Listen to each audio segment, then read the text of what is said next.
అష్టావక్ర గీత 8వ అధ్యాయం 4వ శ్లోకం.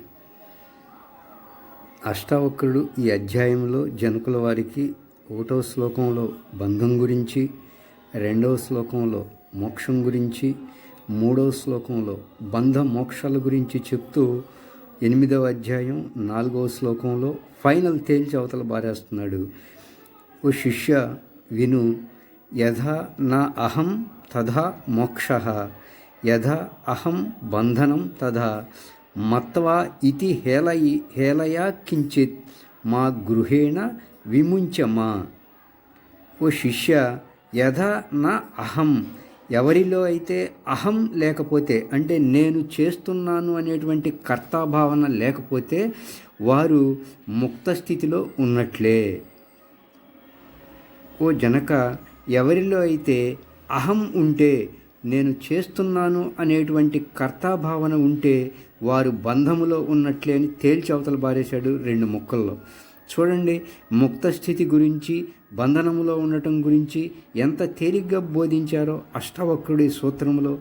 అంటే కర్తాభావనతో అహం ఉంటే బంధములో ఉన్నట్టే, అహం లేకపోతే అంటే కర్తాభావన లేకపోతే మోక్షం పొందినట్లే అని చెప్పేశారు. అంటే కర్తాభావన యొక్క మృత్యువే అహంకారపు యొక్క మృత్యువే సమాధి అంటే అని చెప్పారు. సమాధి సమస్థితి అంటే మన మనసు ఎప్పుడు సమస్థితిలో ఉంటుందో అప్పుడే సమాధి అని చెప్పారు. మన మనసు ఎప్పుడు సమస్థితిలో ఉంటుంది అంటే మనలో ముఖ్యంగా అహం నశిస్తే సమస్థితిని పొందుతాం, స్థితప్రజ్ఞ స్థితిని పొందుతాం. ఇలా అహం గురించి చెబుతూ ఈ ప్రకారంగా నువ్వు తెలుసుకొని, ఓ జనక, మత్వా హేళయ, అంతా ఒక ఆటలాగా తీసుకో. జీవితం ఒక ఆటలా లీలలా కొనసాగుతుంది అని దాంట్లో నువ్వు ఒక పాత్రధారిలా ఉన్నాను అని, జీవితం అంటేనే ఒక ఆట, ఒక నటన, ఒక లీల అనేంత తేలిగ్గా నువ్వు జీవితాన్ని తీసుకొని నువ్వు ఏదో ఇది పొందుదామని, నువ్వు ఏదో ఇది వదిలిపెడదామన్న భావనలు ఏమీ ఏర్పరచుకోవద్దు శిష్య. ఇది పొందాలి, ఇది విడిచిపెట్టాలి అని అనుకున్నావు అంటే నువ్వు బంధంలో ఉన్నట్లేనయ్యా.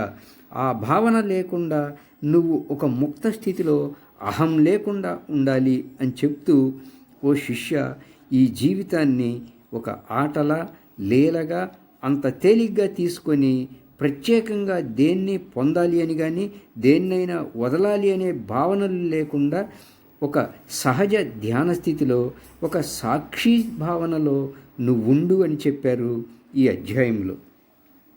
అంటే ముక్తి పొందటానికి తగిన బోధ ఈ అధ్యాయంతో దాదాపు అయిపోయినట్లే. అంటే ఇక ఉన్నత సాధక స్థాయికి, అంటే అవతలి తీరం చేరాలంటే ఏంటో నేర్చుకోవడానికే మిగతా అధ్యాయాలన్నీ. కానీ ఈ అధ్యాయంతో బంధం అంటే ఏంటి, మోక్షం అంటే ఏంటి ఒక్క మాటలో తేల్చేశాడు. మళ్ళీ ఒక్కసారి, ఓ శిష్య, యథా నా అహం తథా మోక్షః, ఎవరిలో అయితే కర్తాభావన లేదో, అహం లేకపోతే వాళ్ళు ముక్త స్థితిలో ఉన్నట్లే. ఓ శిష్య, ఎవరిలో అయితే యథా అహం బంధనం తథా, ఎవరిలో అయితే అహం ఉంటే కర్తాభావన ఉంటుందో వారు బంధంలో ఉన్నట్లే. చూడండి, ముక్త స్థితి గురించి, బంధనంలో ఉండటం గురించి ఎంత తేలిగ్గా బోధించారో. అహం ఉంటే బంధంలో ఉన్నట్లే, అహం లేకపోతే మోక్షం పొందినట్లే అని. అహంకారపు మృత్యువే మోక్షం అని, అహం యొక్క మృత్యువే ముక్తి అని ఎంతో తేలిగ్గా చెప్పారు అష్టావక్ర మునీంద్రుల వారు ఈ శ్లోకంలో.